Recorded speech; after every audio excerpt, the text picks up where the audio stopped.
I'm gonna show you a recipe for the world's best brownies. I've had this recipe for years and have not stopped making them. They are the best. First, preheat the oven to 350 degrees. Then in a medium bowl, add in the flour,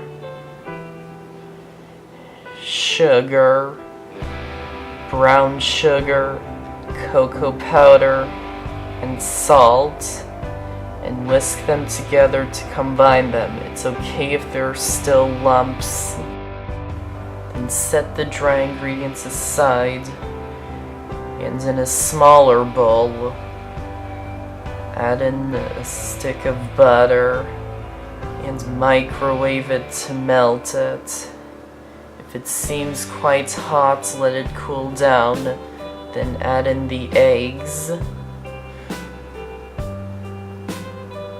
and the vanilla extract and whisk them together to combine them.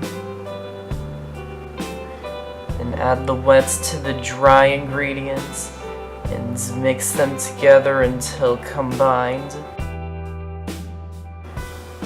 Then add in the chocolate chips and mix them in well.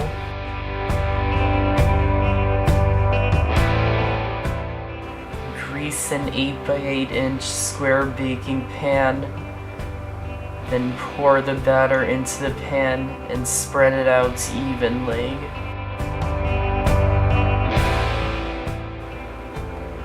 Then place the brownies into the oven and bake them for about 20 to 25 minutes. Rotate the brownies halfway through so they get an even baking. And continue to bake them until a toothpick comes out almost clean. And remove them from the oven and let them cool. And that's my recipe for the world's best brownies.